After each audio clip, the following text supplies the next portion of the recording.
नमस्कार मित्र हो, स्पर्धागुरू ESP या आपल्या चॅनलमध्ये आपले स्वागत आहे. मित्रांनो, सध्या आपल्या शिक्षणसेवक लढ्यामधलं एक पाऊल म्हणजेच आज सातारा या ठिकाणी मुख्यमंत्र्यांची भेट शिवाय इतर मंत्र्यांची भेट हे होतं. तर यामध्ये आज नेमकं काय झालं हे आज आपण इथं या व्हिडिओमध्ये सविस्तररित्या पाहणार आहोत. तत्पूर्वी जर आपल्या चॅनलवरती नवीन असाल तर नक्की चॅनलला सबस्क्राईब करा, कारण आपण येणारी जी काही TET आहे शिवाय टेट थर्ड यासाठी लागणारा जो काही एक्झाम ओरिएंटेड कंटेंट आहे तोही काही विशेष टिप्स आणि ट्रिक्सने आपण इथं घेत असतो. त्याचा तुम्हाला नक्कीच तुमचा स्कोअर वाढवण्यासाठी फायदा होईल. तर पाहूया आपला आजचा हा व्हिडिओ.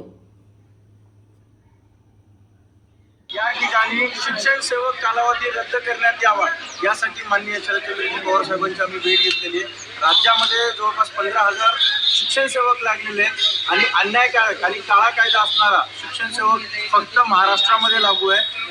तो रद्द व्हावा अशी भावना सर्व शिक्षण सेवकामध्ये आहे. कारण 16,000मध्ये 500-600 किलोमीटरवरती येऊन त्याचं कुटुंब जागवणं हा शिक्षण सेवकांना खूप मोठी एक जोखीम आहे.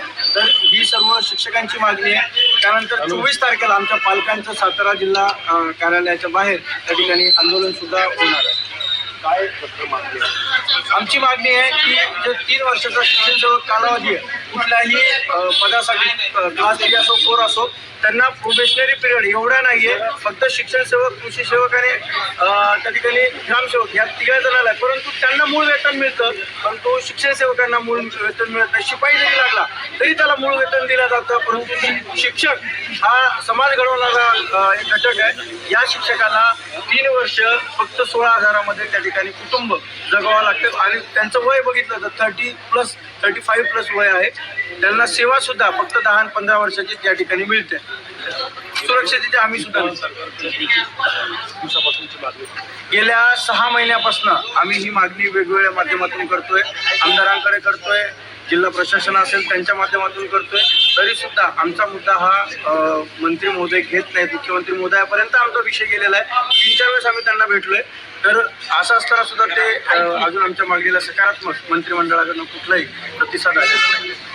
आता तुम्ही काय बोलता? पवित्र आम्ही शिक्षण सेवक असल्यामुळं 24 तारखेनंतर जे आमचे पालक लोक आंदोलन या ठिकाणी सातारा जिल्ह्यामध्ये राज्यस्तरीय आंदोलन करताय त्यांना पाठिंबा म्हणून आम्ही काळ्या फिती लावून त्या ठिकाणी काम करणार आणि रात्रीच्या वेळेस जे शिक्षण सेवक जवळपास सर्व त्या ठिकाणी मुक्कामाला आम्ही इथे येणार.